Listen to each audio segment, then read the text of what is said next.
dijaga, jangan sampai gara-gara harta itu jadi berantakan. Gara-gara urusan harta sembahyang kada kakaruan, sembahyang zuhur tak asar, asar tak maghrib, isya tak jam berapa, nah itu nang kada boleh. Gara-gara urusan harta kalau lagi menuntut ilmu karena kesibukan, nah ini nang masuk perangkap dunia itu, masuk perangkap dunia itu.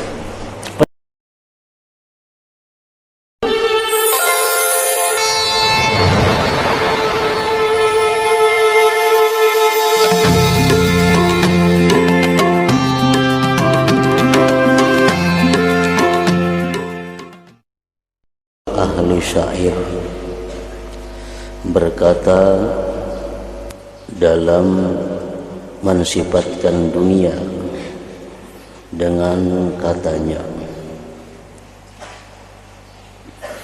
unzur ilal atlali kaifa taghayyarat min ba'di sakiniha wa kaifa tanakkarat sahabal bala'u adhyalahu birusumiha fatasaqatat jama'atu ahliha lisabilihim wa taghayyabat akhbaruhum wa tanakkarat lamma nazartu tafakkuran liyalihim hajjubuni abratan wa tahaddarat law kuntu a'qilu ma afaqtu minal buka hasbi hunaka wa muqlati ma absarat.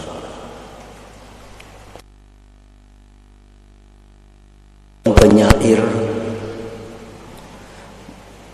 membuat sebuah syair yang menerangkan tentang keadaan dunia ini.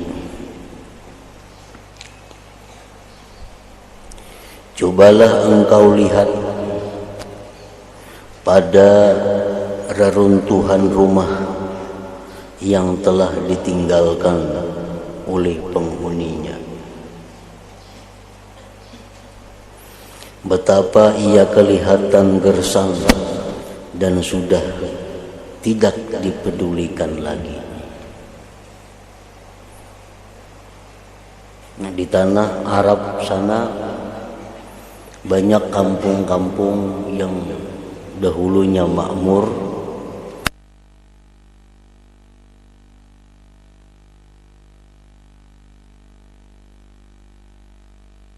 dibinasakan oleh Allah.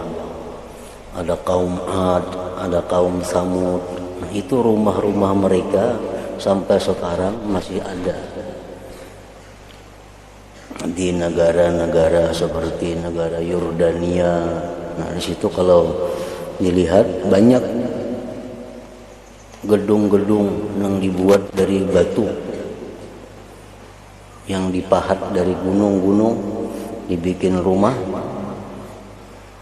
Namun sekarang tentu sudah tidak ada lagi penghuninya dan kelihatan gersang dan sudah tidak dipedulikan lagi.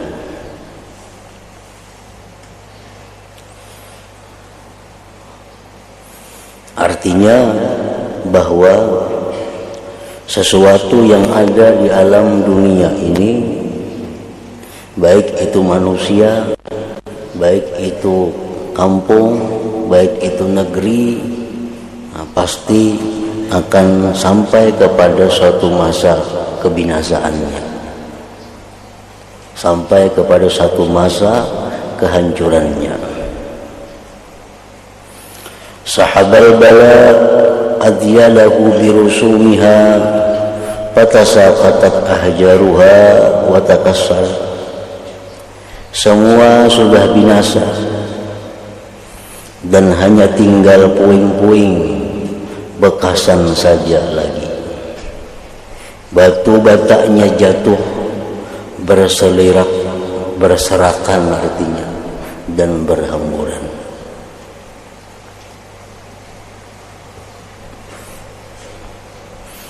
Wa qamadat jama'atu ahliha lisabilihim wa taghayyabat akhbaruhum wa tanakkarat. Para penghuninya telah lama pergi untuk menemui balasan. Berita tentang mereka sudah lama tidak terdengar. Bahkan orang sudah tidak pedulikan lagi dengan cerita mereka itu. Ini rumah arwah si fulan, ini dahulu rumah arwah si fulan, ini dahulu adalah ampunnya arwah si fulan. Nah, orangnya sudah tidak ada lagi menemui balasannya di akhirat, di alam barzakh. Lamma nazartu tafakkuran li diyarihim sahhat jubuni abratan wa tahaddarat. Bila kulihat dan kupikirkan keadaan ini, mesti air mataku mengalir membasahi pipiku. Law kuntu aqilu ma afaqtu minal buka hasbi hunaka wa muqlati ma absarat.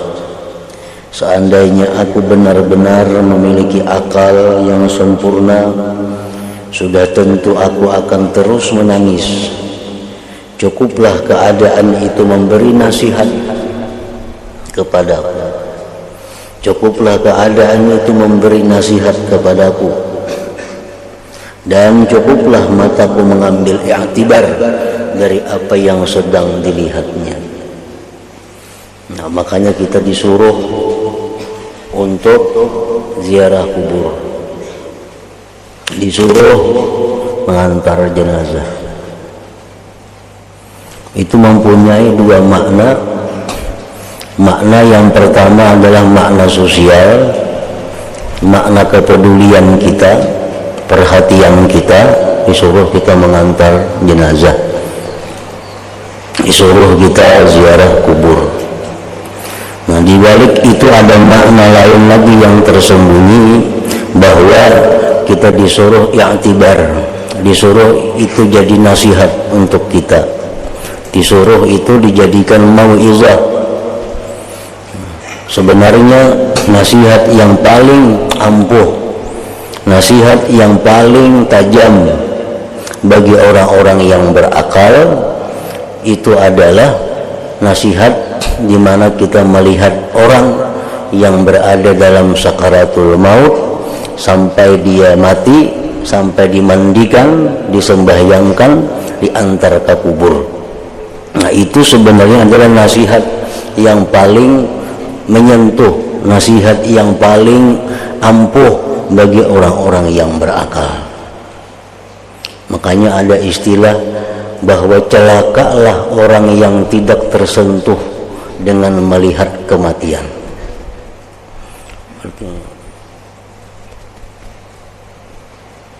Makanya sangat dicela tertawa di tengah-tengah orang yang sedang kematian. Ini ada kematian di rumah itu, untuk tawaan. Itu sangat dicela di dalam agama. Karena kematian itu adalah mestinya dijadikan nasihat. Nasihatnya apa? Oh, berarti kena aku kaitu jua. Aku kena kaitu jua. Anak ditinggalkan, ini atau laki ditinggalkan, rumah ditinggalkan, toko ditinggalkan, kebun ditinggalkan, menghadapi ke suatu negeri. Nah, negeri apa? Negeri di mana kita disuruh mempertanggungjawabkan apa yang kita alami di dunia. Kita diberi Tuhan anak, kita diminta tanggung jawab di mana kita mendidik anak. Kita diberi Tuhan pasangan, baik suami atau istri, nah kita diminta tanggung jawab sampai di mana kita menunaikan hak kewajiban kepada mereka. Kita diberi harta, kita tinggalkan hanya untuk tanggung jawab di mana dapat harta itu, dengan jalan apa memperolehnya, kemana menggunakannya. Nah, jadi sebenarnya kematian itu adalah suatu i'tibar, suatu nasihat bagi orang-orang yang menghadapi atau yang melihat kematian. Seandainya aku benar-benar memiliki akal yang sempurna, sudah tentu aku akan terus menangis cukuplah keadaan itu memberi nasihat kepadaku, dan cukuplah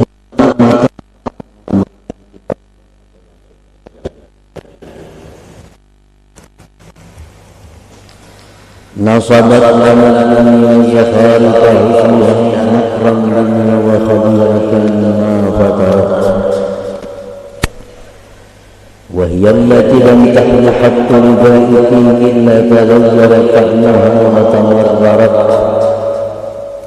khadja'atun bi jamaliha in aqbalat fajja'atun bi zawaliha in aqbalat wahabatun sansabatun lihidayatiha tanlabatun likharabiha ta'ammat. Sebenarnya dunia ini telah memerangkap kita dengan perhiasan,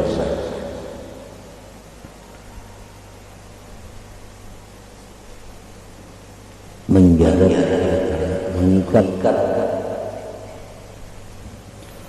Ia memiliki kecakapan, kepandaian yang luar biasa dalam meniti dan memutarbalikkan kenyataan.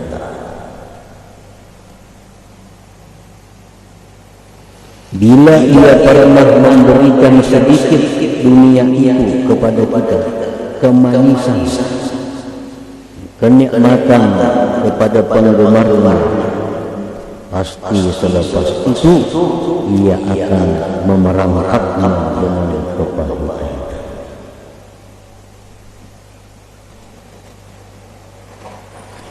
Khadda'atun bi jamaliha in aqbalat, khadja'atun bi zawaliha in adbarat. Itulah dunia yang sangat pandai menipu dengan keindahannya. Apabila ia datang dengan kegembiraan, maka pasti kegembiraan itu akan dibayar dengan kesusahan.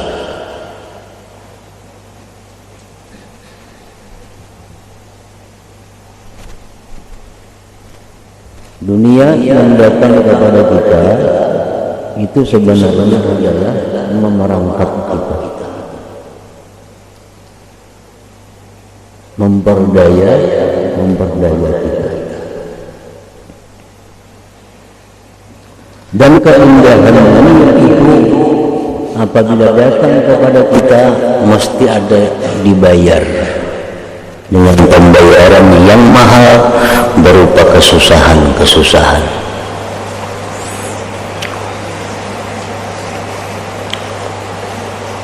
Artinya kadada kenikmatan dunia ini yang bujur-bujur nikmat itu kadada. Kenapa sebabnya? Karena dunia ini wahabatun sallabatun lihibatiha tanlabatun likharabi maqad amarat. Dunia memang pandai memberi, namun ia pasti akan menarik semua pemberiannya itu. Dan bila ia membangunkan suatu tempat, maka sudah pasti pada suatu masa yang akan datang tempat itu akan dihancurkannya semula. Orang yang banyak mendapatkan dunia, kesusahannya, kesulitannya lebih daripada orang yang tidak banyak mendapatkan dunia.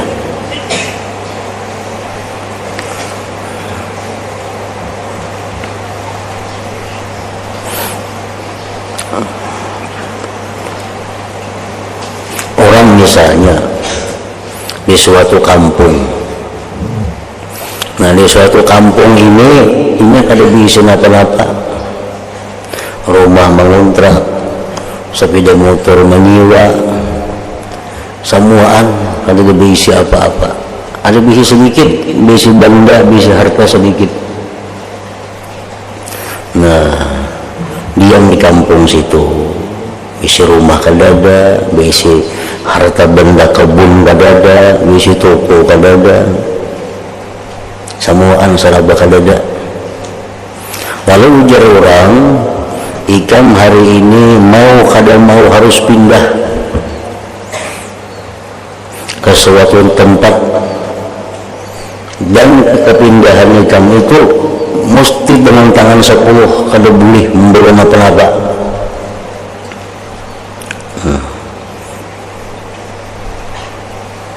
Berangkat aja pulang ke kampung nang pacang dituju tuh, hatinya kada seberapa sedih. Kenapa? Di situ rumah kada ada beisi juga yang ditinggalkannya, rumah kada beisi, kebun kada beisi, toko kada beisi, harta benda kada beisi. Maka dia berangkatlah meninggalkan kampung itu ke kampung yang akan datang dengan perasaan yang nyaman. Nah, ada orang yang di kampung ini diberi dunia, rumah banyak, kendaraan banyak, kebun banyak, toko banyak, harta banyak.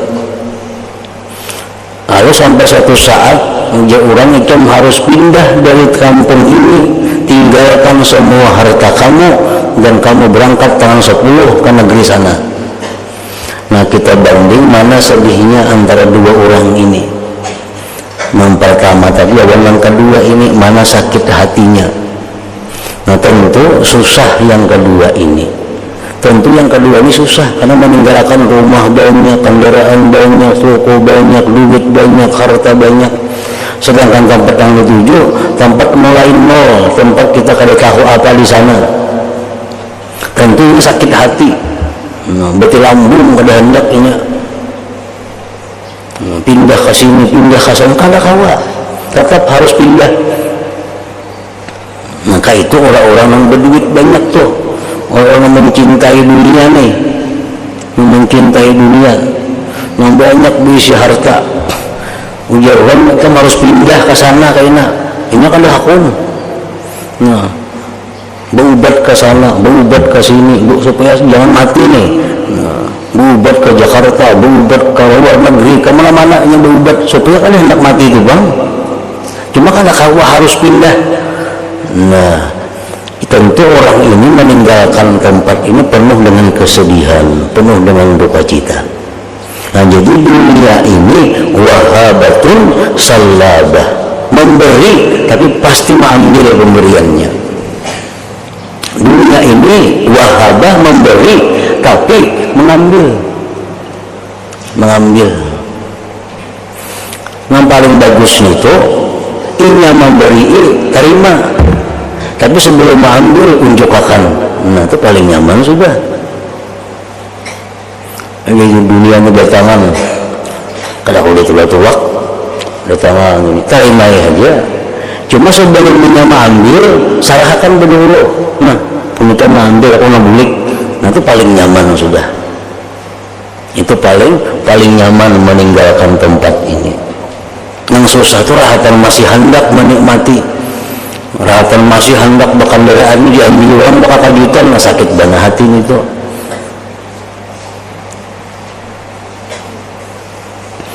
Nah, jadi itu orangnya wahabah salabah, memberi tapi satu saat dia pasti akan mengambil pemberiannya itu. Nah, orang pintar mengelola dunia, orang pintar cerdik mengelola dunia, dia akan mengembalikan, akan menyerahkan dunia itu sebelum masanya berakhir. Itu paling nyaman sudah. Tanggal 1 ini gimana? Habis semua nih. Nah, sebelum tanggal 1 unjuk berdahulu, belikan berdahulu. Nah, dia kan ditagihnya lagi. Untuk kalau tanggal 1 masih mengikuti, masih menyenangi, maka dia ambil orang lain. Nah, itu sakit hati. Nah, itulah contoh di dunia ini. Makanya kenapa orang-orang fakir, orang-orang miskin itu kalau matinya nyaman ya. Itu diterangkan dalam kitab-kitab, dalam hadis-hadis banyak. Kenapa orang fakir miskin itu mati nyaman nih? Iya, kalau sakit hati. Di dunia sudah susah. Seraba kali cukup, seraba kali ada, matinya kan seberapa? Kenapa orang sujud itu sakit bila mati? Ini banyak yang dipikirkannya, banyak yang ditinggalkannya, banyak yang dikhawatirkannya.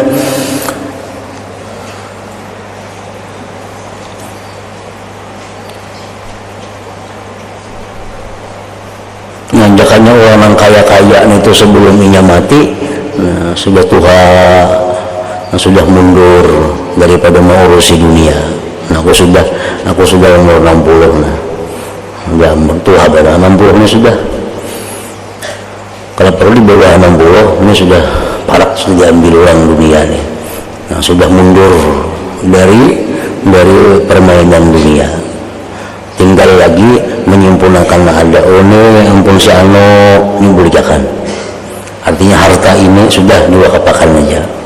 Nah, harta ini sudah diberiakan aja. Oh, harta ini sudah diberiakan aja. Sehingga ini punya harta lagi hanya cukup bertahan sampai habis umurnya. Nah, orang ini nyaman matinya. Kenapa? Karena sudah membelikan dahulu pinjaman sebelum ditarik orang bakakarasan.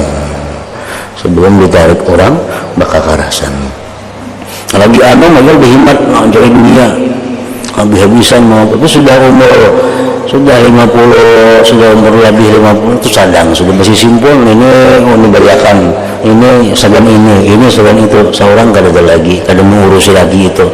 Cukup untuk makan, cukup untuk pakai, cukup untuk beribadah, cukup untuk menuntut ilmu. Nah, mati itu nyaman matinya.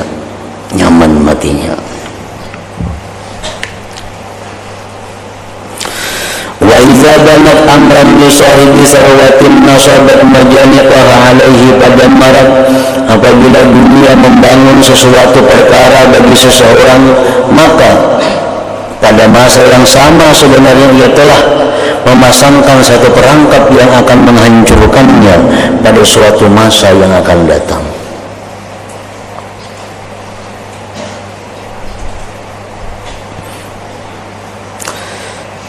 Dunia pernah dicontohkan dengan seorang perempuan yang tua perempuannya, tapi luar biasa aksinya. Ajus perempuan tua, tapi emas sampai kasihku, make up, begincul, bercelak mata. Ini takuni oleh seseorang. Wahai dunia, itu berapa kondisi bisa laki. Banyak lakiku di dunia. Kalau tuan lagi lakiku. Lalu jangan bertakun, jadi sekian ikan banyak diisi laki itu, inyakah menceraikan ikan maka menceraikan laki. Ujar dunia 99% aku yang menceraikannya. Hanya sedikit saja mereka yang bisa menceraikan aku. Nah, itu artinya tadi sedikit sekali manusia itu yang mau mundur daripada kehidupan dunia.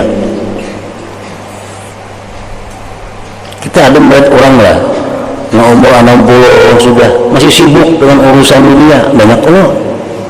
Kalau umur sudah 60 itu baru tanah sudah Allah. Kalau baik lagi, kalau pagi sudah dia umur 60, 70, kalau bungas lagi, tapi tetap sibuk mencari dunia. Ada peluang-peluang dunia diambilnya. Padahal ini sudah masa yang mendekati akhir hidup. Nah, ini matinya sakit luar biasa karena ditariknya bakakarasan dunia itu. Jarang ada orang yang mau melepaskan dunia. Aku ini sudah 60, aku istirahat ya sudah. Aku menuntut ilmu, makan habiskan yang ada aja lagi sudah. Jarang ada orang kayak itu. Nah, ini yang jarang ini maksudnya yang menceraikan dunia, yang menalak dunia itu jarang. Jadi si dunia yang perempuan tua tadi 99% aku yang menceraikan lakiku itu, hanya sedikit sekali yang ingin menceraikan aku.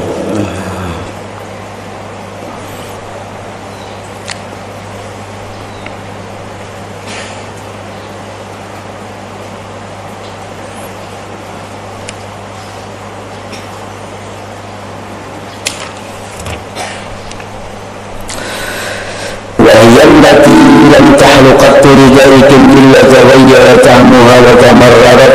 Bila ia pernah memberikan sedikit kemanisan kepada penggemarnya, pasti selepas itu ia akan memerangkapnya dengan kepahitan. Khadda'atu bi jamaliha in aqbalat, faja'akum bi zawaliha in adbarat. Itulah dunia yang sangat pandai menipu dengan keindahannya. Apabila ia datang dengan kegembiraan, maka pasti kegembiraan itu akan dibayar dengan kesusahan.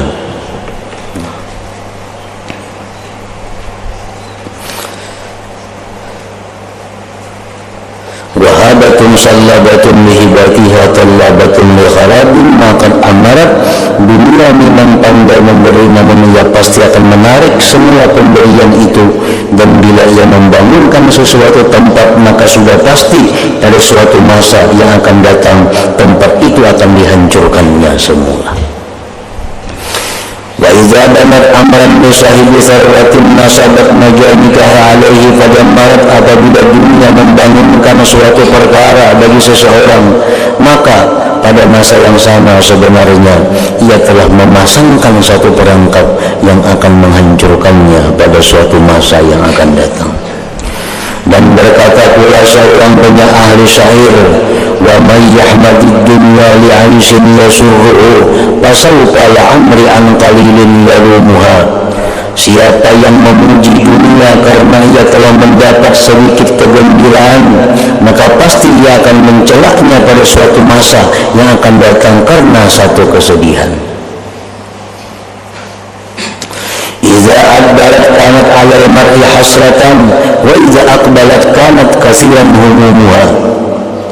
Ketika dunia itu berpaling meninggalkan, maka ketika itulah ia akan bersedih dan menyesal. Dan apabila dunia itu datang, maka ia akan membawa keadaan sengsara dan duka cita. Nah, jadi apabila engkau telah mengetahui apa yang telah aku sebutkan tadi, maka sudah menjadi satu kepastian atas setiap insan ini agar ia menjalani jalan orang yang sempurna akalnya dan memandang dunia ini dengan pandangan yang penuh berhati-hati. Ambillah dunia selama dunia itu kadang mengganggu. Kadang mengganggu apa? Pertama, kadang mengganggu ibadah kita. Yang kedua, kadang mengganggu menuntut ilmu kita. Yang ketiga, kadang mengganggu silaturahmi kita. Yang ketiga, kadang mengganggu hubungan antar muslimin di antara kita. Nah, itu Tuhan kadang melarang kita mengambil dunia. Bahkan ada ayat sedikit yang maksudnya agar kita jangan melupakan dunia. Wala tansa nasibak minad dunia. Dunia kita ambil karena itu memang pemberian Allah, tapi catatan-catatannya banyak. Silahkan sekaya-kayanya, sesugih-sugihnya, karena sugih kada kalau ditolak. Kalau yang ditakdirkan Tuhan sugih kayak apa ini mesti sugih. Kalau menolak sugih kada kalau ditolak. Cuma catatannya dijaga. Silakan punya harta banyak, cuma satu, nah ibadah lawan Tuhan jangan diganggu oleh harta itu. Yang kedua, menuntut ilmu jangan diganggu oleh harta itu. Yang ketiga, silaturahmi jangan diganggu. Ini banyak orang berkelahi badan sanak karena harta, nanti ganggu ngarannya. Gara-gara berebut warisan kada bertaburan lagi, kapan akan menerima? Gara-gara berebut warisan kada bertaburan lagi bang sanak. Nah ini yang salah. Padahal Tuhan kadang melarang harta itu, cuma caranya itu jangan sampai gara-gara berkongsi pecah akhirnya lawan kawan kada bertaburan lagi. Nah itu memang kada boleh. Dunia itu dikorbankan untuk itu. Korbankan dunia untuk beribadah, untuk menuntut ilmu, untuk silaturahmi, untuk membaguskan keadaan kaum muslimin. Jangan itu yang dikorbankan untuk dunia. Nah itu yang akan disesali kayaknya. Banyak orang dahulunya berkongsi berdagang rapat, rokok. Nah gara-gara selisih hitungan jadi kada bertaburan lagi, jadi kada berawaan lagi. Nah ini yang celaka. Banyak kawan dulunya bagus akap, karena urusan dunia jadi itu masalah. Nah. yang berisi harta kan bapak sebanyak-banyaknya bisa harta ada kalau ditolak mendatang hartanya itu cuma dijaga jangan sampai yang tadi. Jadi menjalani jalan orang yang sempurna akalnya dan memandang dunia ini dengan pandangan yang penuh berhati-hati. Kita memohon akan Allah yang maha lembut dan maha kasih sayang supaya mengaruniakan kepada kita akan jalan yang lurus dan menunjukkan kepada kita jalan yang paling baik. Nah itu yang kita minta kepada Allah. Minta supaya hidup miskin karena kawa juga minta miskin. Minta supaya kaya karena kawa juga. Kalau sudah dikayakan oleh Tuhan orang pasti jadi kaya. Pada kawa. Cuma tadi dijaga mensugi jangan sampai mengorbankan ibadah, mengorbankan menuntut ilmu, mengorbankan keluarga, mengorbankan hubungan antar muslimin dan muslimah. Itu yang dijaga jangan sampai gara-gara harta itu jadi berantakan.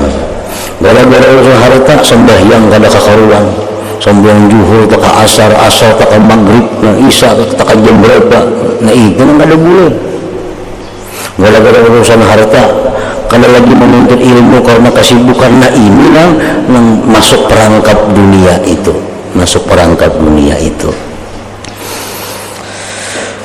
Maka sekarang ini ujar pengarang nih, saya mulai menghimpunkan sebuah kitab yang akan menerangkan jalan yang lurus seperti yang telah kita sebutkan tadi, yaitulah jalan yang dapat membawa kita kepada akhlak yang mulia. Maka insya Allah dalam kitab ini akan saya sebutkan beberapa huraian rahasia yang indah-indah dan hakikat-hakikat ilmu. Perkara-perkara ini akan saya sebutkan dalam bahasa yang mudah dipaham supaya jangan membosankan orang yang menelaahnya dan supaya lebih berkesan di dalam hati. Dan aku tidak menyusun dalam bentuk bab-bab yang tersusun rapi, tetapi aku menyebutkan dalam cara yang bersahaja, bukan dihiaskan dengan bahasa yang berlebihan. Mungkin kalau disusun dalam bab-bab tertentu ia akan membosankan pembaca.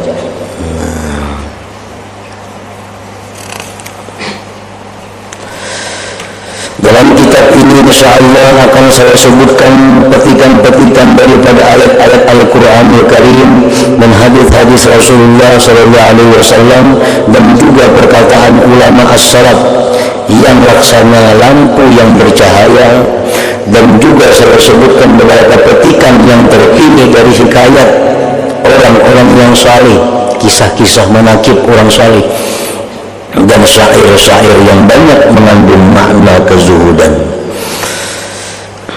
Ketika menyebutkan hadis pula akan saya sebutkan martabat hadis-hadis tersebut, sama ada ia sahih atau hasan, dan begitu pula hal-hal perawinya orang yang meriwayatkan hadis tersebut. Dan juga disebutkan huraian kalimat-kalimat yang sulit atau muskil maknanya, serta disebutkan pula baris kalimat bagi kalimat-kalimat yang dibimbangi akan tersalah atau dikaputi akan membawa arti yang bukan dimaksudkan. Kemudian saya menyebutkan juga sanad, yaitu rantai perawi hadis, karena dengan itu akan lebih berkesan di dalam hati orang yang menelaahnya. Dan terkadang saya tidak menyebutkan sanad tersebut sebab takut terlalu panjang sehingga membosankan. Karena kitab ini sebenarnya ditulis untuk mereka yang banyak memenuhkan masanya dengan amal ibadah, di mana mereka tidaklah perlu untuk mendalami hal ihwal sanad tersebut.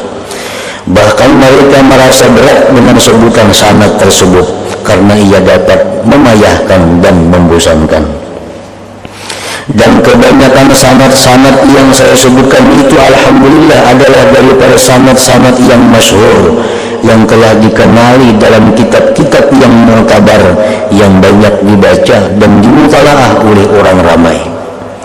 Dan apabila ada di dalam hadis atau cerita-cerita yang saya sebutkan itu lafaz yang susah atau nama seseorang, maka hal ini saya terangkan sejelas-jelasnya.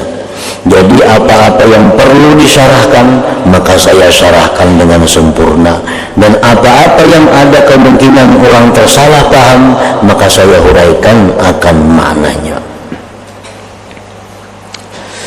Di dalam kitab ini sekaligus disebutkan bermacam-macam ilmu syariat, yaitulah masalah berkenaan dengan ilmu hadis, ilmu fikih, dan ilmu akhlak.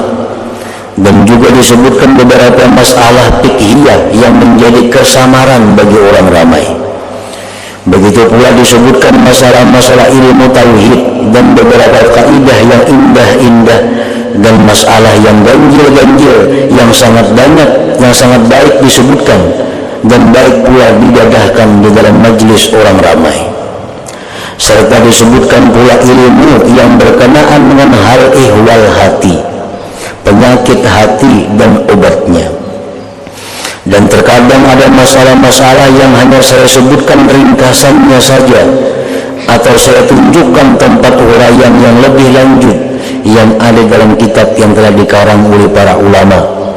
Dan terkadang saya tunjukkan supaya marju, supaya dirujuk pada sebuah kitab yang telah saya karang, bukan dengan tujuan memperagakan diri atau bangga dengan banyaknya kitab yang telah dikarang, tetapi semata-mata untuk memberi tunjuk ajar kepada kebanyakan kebaikan dan membukakan jalan kepadanya, karena memudahkan bagi orang yang berminat mendalaminya. Sengaja hal ini saya sebutkan karena saya melihat ada sebagian orang yang menganggap aib perbuatan seperti ini, yang mana anggapan itu timbul daripada kejahilan, buruk sangka, hasad, taksir, dan keras kepala.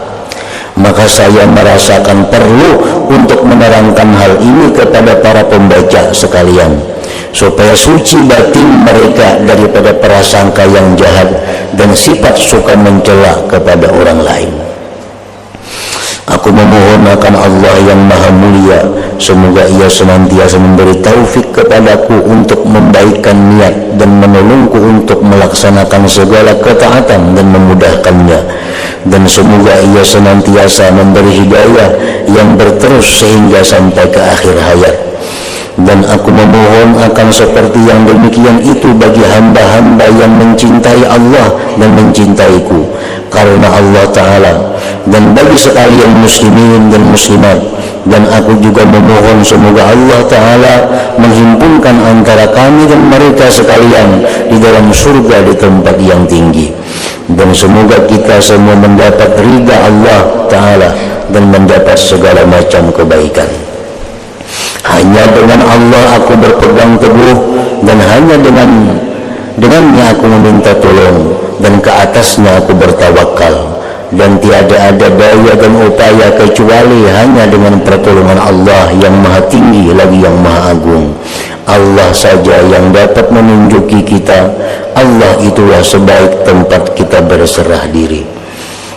Ya Allah, aku memohon akan Engkau dengan segala wasilah, cara, dan meminta syafaat kepadamu dengan segala apa yang dapat memberi syafaat, agar Engkau memberi manfaat akan aku dan juga semua kekasihku dan sekalian muslimin dengan berkat kitab ini akan sebagai manfaat yang menyeluruh dan bersangatan.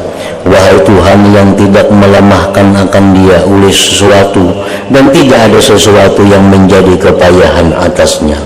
Dan sekarang ini sampailah masanya untuk aku mulai menyebutkan kandungan kitab ini.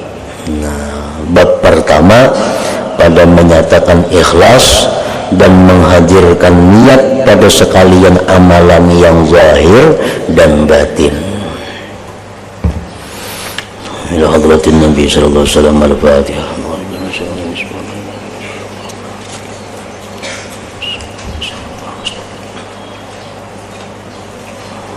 Bismillahirrahmanirrahim. Alhamdulillah rabbil alamin. Wa sallallahu wasallam ala sayyidina Muhammad wa alihi wasahbihi ajma'in.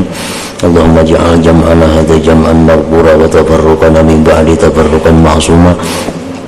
علمنا علما نافعا وعملنا عملا مقبولا ورزقنا رزقا واسعا حلالا طيبا اللهم افتح علينا فتوح العارفين واجعلنا يا الله من عبادك الصالحين برحمتك يا ارحم الراحمين صلى الله على سيدنا محمد وعلى اله وصحبه وسلم والحمد لله رب العالمين.